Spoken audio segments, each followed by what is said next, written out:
ನಮಸ್ಕಾರ ಪ್ರಜಾಧ್ವನಿ ಟಿವಿಯ ವೀಕ್ಷಕರಿಗೆ ಸ್ವಾಗತ. ಇವತ್ತಿನ ಸಂಚಿಕೆಯಲ್ಲಿ ನಾವು ರೇನ್ಬೋ ಅಂದರೆ ಇಂಗ್ಲಿಷ್ನಲ್ಲಿ ರೇನ್ಬೋ ಅಂತೀವಿ, ಕನ್ನಡದಲ್ಲಿ ಕಾಮನ ಬಿಲ್ಲು ಅಂತೀವಿ, ಮಳೆ ಬಿಲ್ಲು ಅಂತೀವಿ. ಇದರ ಮಹತ್ವ ಏನು ಅಂತ ಇವತ್ತಿನ ಸಂಚಿಕೆಯಲ್ಲಿ ತಿಳಿಯೋಣ.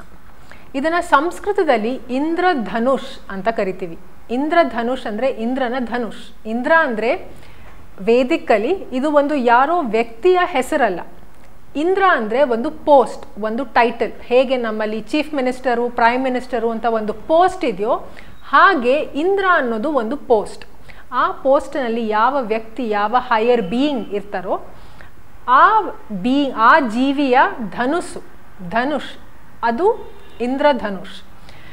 ಧನುಷ್ಗೆ ಎರಡು ಅರ್ಥ ಇದೆ. ಒಂದು ಅಸ್ತ್ರ, ಅದರಿಂದ ಬಿಲ್ಲಿಂದ ಬಾಣವನ್ನು ಬಿಡೋದು, ಅದು ಧನುಷ್. ಇನ್ನೊಂದು ಅರ್ಥ ಧನುಷ್ ಅಂದರೆ ಲೈಕ್ ಬಾವು ಅಂತ ಹೇಳ್ತೀವಲ್ಲ, BOW ಇಂಗ್ಲೀಷ್ನಲ್ಲಿ ಎರಡು ಅರ್ಥ ಇದೆ. ಒಂದು ಅಂದರೆ ಈ ಬಿಲ್ಲು, ಇನ್ನೊಂದು ಅರ್ಥ ಏನು ಅಂದರೆ ತಲೆಬಾಗುವಿಕೆಗೆ ಬಾವು ಅಂತ ಹೇಳ್ತೀವಿ. ಬಾವ್ ಡೌನ್ ಟು ದ ಹೈಯರ್ ಅಂತ ಏನು ಹೇಳ್ತೀವಿ ಅದು. ಸೊ ಧನುಷಲ್ಲಿ ಏನು ನಾವು ಬಾವ್ ಡೌನ್ ಮಾಡಿದಾಗ ಒಂದು ಕರ್ವ್ ಅಥವಾ ಆರ್ಚ್ ಬೆಂಡ್ ಬರುತ್ತಲ್ಲ, ಅದು ಕೂಡ ಧನುಷ್ ಅಂತ ಹೇಳ್ತಾರೆ ಅಂತ ಅರ್ಥ ಮಾಡ್ಕೋಬೋದು.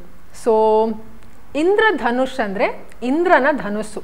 ಇಂದ್ರ ಯಾರು ಅಂದರೆ ದೇವತೆಗಳ ರಾಜ. ಅಂದರೆ ಯಾವ ಎಲಿಮೆಂಟ್ಸ್ ಇದ್ದಾರೆ, ನಮ್ಮ ಪಂಚಮಹಾಭೂತಗಳು ಮತ್ತು ಏನು ಎಲಿಮೆಂಟ್ಸ್ ಇದ್ದಾರೆ ಅದರ ಒಡೆಯ ಅಥವಾ ರಾಜ ಯಾರು ಅಂದರೆ ಇಂದ್ರ.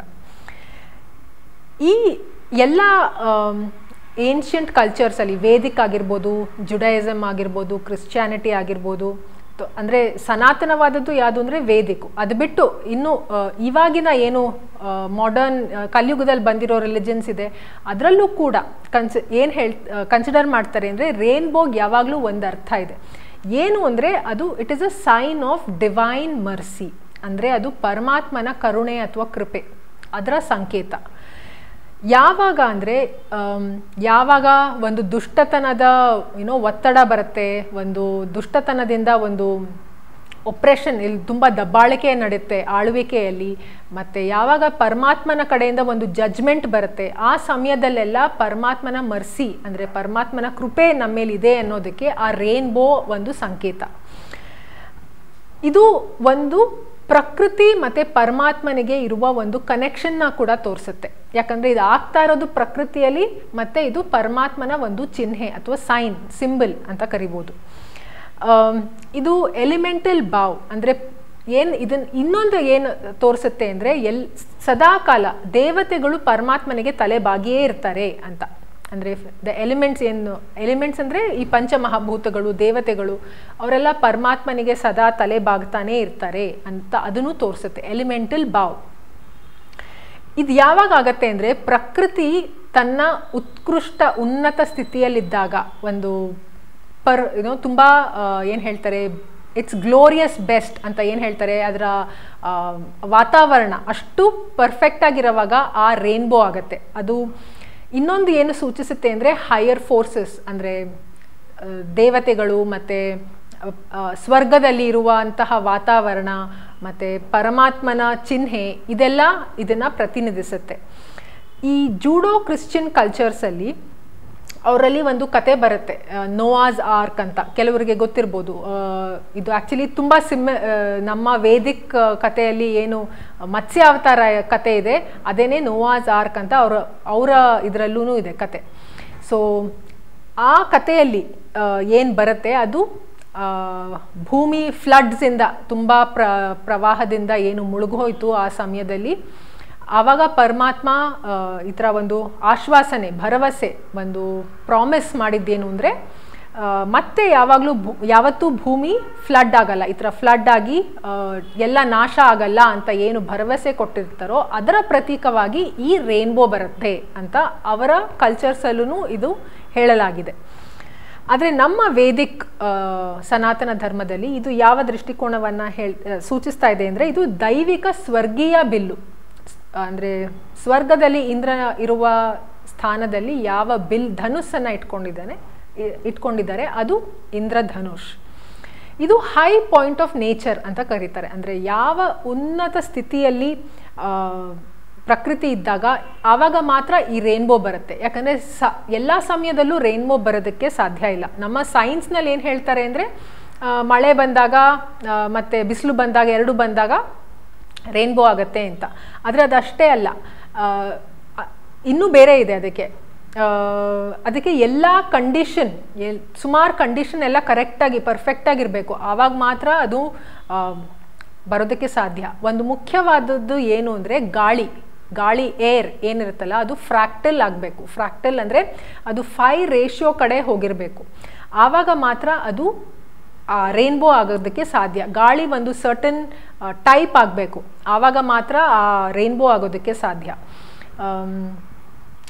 ನಾವು ಈ ಪದ ಕೇಳಿರ್ತೀವಿ ಇಂಗ್ಲೀಷಲ್ಲಿ, ಫೇರಿ ಅಂದರೆ ಫೇರಿ, ಏಂಜಲ್ಸ್ ಅಂತೆಲ್ಲ ಇಂಗ್ಲೀಷಲ್ಲಿ ಏನು ಹೇಳ್ತೀವಿ ಅಂದರೆ ದೇವತೆಗಳು, ಅಪ್ಸರೆಗಳು ಅಂತ ಏನು ಅದರ ಪ್ರತೀಕವಾಗಿ ಏನು ಇಂಗ್ಲೀಷ್ನಲ್ಲಿ ಹೇಳ್ತಾರೆ ಫೇರಿ, FAIRY. ಅದು ಆ್ಯಕ್ಚುಲಿ ಸ್ಪೆಲ್ಲಿಂಗು 5 ಏರಿ ಅಂದರೆ PHI, 5 ಅಂದರೆ ಗೋಲ್ಡನ್ ರೇಷಿಯೋ ಮತ್ತು ಏರಿ ಅಂದರೆ ಗಾಳಿ. ಸೊ ಗಾಳಿ ಆಫ್ ಗೋಲ್ಡನ್ ರೇಷಿಯೋ 5 ರೇಷಿಯೋ ಕಡೆ ಹೋದಾಗ ಆ ರೇನ್ಬೋ ಆಗುತ್ತೆ. ಇದು ಬರೀ ರೇನ್ಬೋ ಮಾತ್ರ ರೇನ್ಬೋ ಬಗ್ಗೆ ವಿಷಯವಾದರೆ, ಇನ್ನು ಹೈಯರ್ ಬೀಯಿಂಗ್ಸ್ ಯಾರಿರ್ತಾರೆ, ಉನ್ನತ ಜೀವಿಗಳಿರ್ತಾರೆ, ಯಾರ ಸ್ಪಿರಿಚುವಲ್ ಕೊಹರೆನ್ಸ್ ತುಂಬ ಸ್ಟ್ರಾಂಗ್ ಆಗಿರುತ್ತೆ, ಅವ್ರಿಗೆ ರೇನ್ಬೋ ಬಾಡಿ ಇರುತ್ತೆ. ಸೊ ಇದು ಒಂದು ಸ್ವಾರಸ್ಯಕರವಾದ ವಿಷಯ. ಯಾರು ಸ್ಪಿರಿಚುವಲಿ ಅಡ್ವಾನ್ಸ್ಡ್ ಬೀಯಿಂಗ್ಸ್ ಇರ್ತಾರೆ ಅವರ ದೇಹ ರೇನ್ಬೋ ಬಾಡಿಯನ್ನು ಹೊಂದಿರುತ್ತೆ. ಏನಿದು ರೇನ್ಬೋ ಬಾಡಿ ಅಂದರೆ ಅವರ ಇಂಟರ್ನಲ್ ಕೊಹರೆನ್ಸ್ ಏನಿರುತ್ತೆ, ಆತ್ಮದ ಸುಸಂಬದ್ಧತೆ ಎಷ್ಟು ಕೊಹರೆಂಟ್ ಆಗಿರುತ್ತೆ ಅಂದರೆ ಅವರ ಉಪಸ್ಥಿತಿಯಲ್ಲಿ ಆಕಾಶದಲ್ಲಿ ರೇನ್ಬೋ ಬರುತ್ತೆ. ಸೊ ನಾವು ಕೇಳಿರ್ತೀವಿ ಏನು ಹೇಳ್ತಾರೆ ಶಕುನಗಳು ಅಂತ ಕೇಳಿರ್ತೀವಿ. ಪ್ರಕೃತಿಯಲ್ಲಿ ಕೆಲವೊಂದು ಶಕುನಗಳು ಕಂಡು ಬರುತ್ತೆ ಅಂತ. ಒಳ್ಳೆ ಶಕುನೂ ಇರುತ್ತೆ, ಕೆಟ್ಟ ಶಕುನೂ ಇರುತ್ತೆ. ಅದು ಯಾವಾಗ ಉನ್ನತ ಜೀವಿಗಳು ಬರ್ತಾರೆ, ನಡೀತಾರೆ ಅವರ ಉಪಸ್ಥಿತಿಯಲ್ಲಿ ಪ್ರಕೃತಿಯಲ್ಲಿ ನಾವು ಸುಮಾರು ಈ ಶುಭ ಶಕುನಗಳನ್ನು ಕಾಣ್ಬೋದು. ಅದರಲ್ಲಿ ಈ ರೇನ್ಬೋನು ಒಂದು. ಅವರ ಹಾರ್ಟ್ ಚಕ್ರ ಏನಿರುತ್ತೆ, ಹೃದಯದ ಚಕ್ರ ಓಪನ್ ಆಗಿರೋದ್ರಿಂದ ಅದು ರೇನ್ಬೋ ನೇಚರ್ನ ಹೊಂದಿರುತ್ತೆ.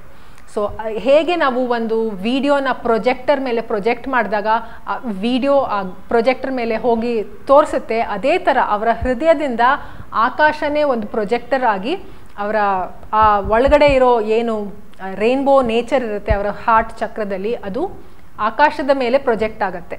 ಸೊ ಇದೊಂದು ಅದ್ಭುತವಾದ ವಿಷಯ. ಇದು ಇನ್ಸೈಡ್ ಔಟ್ ವೇ ರೂಪದಲ್ಲಿ ನಡೆಯುತ್ತೆ. ಇದನ್ನು ನಾವು ಮ್ಯಾಜಿಕ್ ಅಂತ ಕೂಡ ಕರಿಬೋದು.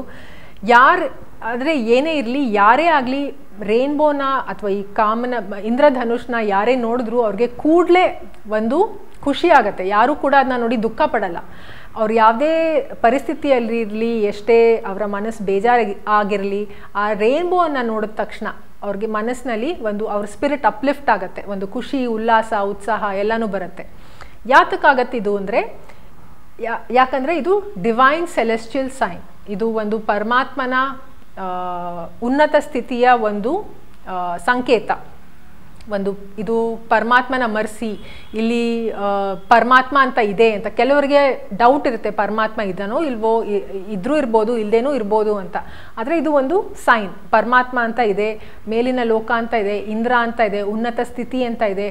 ನಾವು ಆ ಸ್ಥಿತಿಯನ್ನು ಪಡೆಯೋದಕ್ಕೆ ಪ್ರಯತ್ನವನ್ನು ಪಡಬೇಕು ಅಂತ ಇದು ಒಂದು ಸೂಚನೆ ಕೂಡ ಕೊಡುತ್ತೆ. ನಾವದಕ್ಕೆ ಶ್ರಮವನ್ನು ಪಡಬೇಕು. ಹೆವೆನ್ವರ್ಡ್ ಜರ್ನಿ ಅಂದರೆ ಸ್ವರ್ಗದ ಕಡೆ ಹೋಗೋದಕ್ಕೆ ನಾವೆಲ್ಲ ಪ್ರಯತ್ನವನ್ನು ಪಡಬೇಕು ಅನ್ನೋದಕ್ಕೆ ಇದು ಒಂದು ನಮಗೆ ಒಂದು ಪಾಠ ಕೂಡ ಕಲಿಸುತ್ತೆ. ಯಾಕಂದರೆ ಇದೇ ಮನುಷ್ಯರಾಗಿ ನಾವಿಲ್ಲಿ ಹುಟ್ಟು ಬಂದ ಮೇಲೆ ಇದನ್ನು ನಾವು ಮಾಡಬೇಕಾದ ಕೆಲಸ. ನಮಗಿರೋ ಇರೋದು ಇದೊಂದೇ ಕೆಲಸ, ಬೇರೆ ಯಾವ ಕೆಲಸನೂ ಇಲ್ಲ. ನಮಗೆ ಈ ಭೂಮಿ ಮೇಲೆ ಕಳಿಸಿರೋದು ಯಾಕೆಂದರೆ ಮತ್ತೆ ವಾಪಸ್ ಮೇಲಿನ ಲೋಕದ ಕಡೆ ಹೋಗೋದಕ್ಕೇ ನಮ್ಮನ್ನು ಇಲ್ಲಿ ಕಳಿಸಿರೋದು. ಹಾಗಾಗಿ ಇದೆಲ್ಲ ಅದನ್ನು ಪ್ರತಿನಿಧಿಸ್ತಾ ಇದೆ. ಇನ್ನೊಂದು ಮಾತಿದೆ ಇಂಗ್ಲೀಷ್ನಲ್ಲಿ, gold at the end of the rainbow ಅಂತ. ಅಂದರೆ ರೇನ್ಬೋ ಕೊನೆಯಲ್ಲಿ ನಿಮಗೆ ಒಂದು ಚಿನ್ನ ಇದೆ ಅಂತ. ಅಂದರೆ ಅರ್ಥ ಏನು ಅಂದರೆ, ನಾವು ಅದರ ಕಡೆ ಹೋದಾಗ, ಈ ಉನ್ನತಿಯ ಸ್ಥಿತಿ ಕಡೆ ಹೋದಾಗ ನಮಗೆ ನಿಜವಾದ ನಿಧಿ ಸಿಗುತ್ತೆ. ನಿಜವಾದ ನಿಧಿ ಯಾವುದು ಅಂದರೆ ಉನ್ನತ ಸ್ಥಿತಿ ಮತ್ತು ಪರಮಾತ್ಮನ ಹತ್ರ ಹೋಗೋದೇನೆ ನಿಜವಾದ ನಿಧಿ. ಸೊ ಇದಕ್ಕೆ ಈ ರೇನ್ಬೋಗೆ ಇಷ್ಟೆಲ್ಲ ಅರ್ಥಗಳಿದೆ. ಅದಲ್ಲದೆ ನಾವು ಪ್ರಾಕ್ಟಿಕಲ್ ಆಗಿ ರೇನ್ಬೋನ ನೋಡಿದಾಗ, ಗಮನಿಸಿದಾಗ ನಮಗೆ ಒಂದು ಆರ್ಚ್ ಕಾಣುತ್ತೆ, ಅದು ಸಿಂಗಲ್ ರೇನ್ಬೋ. ಆದರೆ ನಾವು ನಿಮಗೆ ಇದು ಗೊತ್ತಿದೆಯಾ, ಡಬಲ್ ರೇನ್ಬೋ ಇದೆ, ಟ್ರಿಪಲ್ ರೇನ್ಬೋ ಇದೆ, ಮಳೆ ಬರ್ದೇನೆ ರೇನ್ಬೋ ಬರೋದಿದೆ. ಸೊ ಇದೆಲ್ಲ ಇದೆ. ನಿಮಗೆ ಇಲ್ಲಿ ಚಿತ್ರಗಳನ್ನು ನೀವು ನೋಡ್ತಾ ಇರ್ಬೋದು. ಸಿಂಗಲ್ ರೇನ್ಬೋ ಅಂದರೆ ಒಂದೇ ಒಂದು ಆರ್ಚ್ ಇರುವಂಥದ್ದು. ಡಬಲ್ ರೇನ್ಬೋ ಅಂದರೆ ಅದು ಎರಡು ಬ್ಯಾಂಡ್ ಬರುತ್ತೆ, ಐ ಮೀನ್ 2 ಆರ್ಚ್ ಬರುತ್ತೆ ಒಂದು ಬ್ಯಾಂಡ್ ಮೂಲಕ. ಅದರಲ್ಲಿ ಸೂಕ್ಷ್ಮವಾಗಿ ಗಮನಿಸಿದ್ರೆ ಫಸ್ಟ್ ರೇನ್ಬೋ ಆರ್ಚಲ್ಲಿ ತುಂಬ ಕ್ಲಿಯರ್ ಆಗಿ ಆ ಕಲರ್ಸ್ ಕಾಣುತ್ತೆ ನಿಮಗೆ. ಅದು ವಿಬ್ಗಯರ್ ಅದೇ violet, IndiGo, blue, green, yellow, orange, red ಆ ಆರ್ಡರಲ್ಲಿ ಇದ್ದರೆ ಸೆಕೆಂಡ್ ಆರ್ಚು ಇನ್ನೂ ಸ್ವಲ್ಪ ಫೇಂಟ್ ಆಗಿರುತ್ತೆ, ಅಷ್ಟು ಸ್ಪಷ್ಟವಾಗಿರಲ್ಲ. ಆದರೆ ಅದ್ರ ಕಲರ್ ಆರ್ಡರು ರಿವರ್ಸ್ ಆರ್ಡರಲ್ಲಿರುತ್ತೆ. ಅದು red, orange, yellow, green, blue, indigo, violet ಆ ಆರ್ಡರಲ್ಲಿರುತ್ತೆ. ಸೊ ಇದನ್ನು ನೀವು ಗಮನಿಸ್ಬೋದು ನೆಕ್ಸ್ಟ್ ಟೈಮ್ ರೇನ್ಬೋ ಬಂದಾಗ ಅದು ಸಿಂಗಲ್ ರೇನ್ಬೋನಾ ಡಬಲ್ ರೇನ್ಬೋನಾ ಅಂತ. ಕೆಲವೊಂದು ಸತಿ ಅಂತೂ ಟ್ರಿಪಲ್ ರೇನ್ಬೋ ಬರೋದು ಇದೆ. ಯಾವಾಗ ಪರಿಸರ ಶುದ್ಧವಾಗಿರುತ್ತೆ, ತುಂಬ ಪ್ರಿಸ್ಟೀನ್ ಆಗಿರುತ್ತೆ, ಆವಾಗ ನಮಗೆ ಟ್ರಿಪಲ್ ರೇನ್ಬೋ ಕೂಡ ಕಾಣುತ್ತೆ. 3 ಆರ್ಚ್ ಇರೋ ರೇನ್ಬೋ ಕೂಡ ಕಂಡಿರೋದಿದೆ, ಉಲ್ಲೇಖನ ಸುಮಾರು ಕಡೆ ಇದೆ. ಸೊ ನಾವಿದನ್ನು ಇಲ್ಲಿ ತೋರಿಸೋದಕ್ಕೆ ಪ್ರಯತ್ನ ಪಟ್ಟಿದ್ದೀವಿ.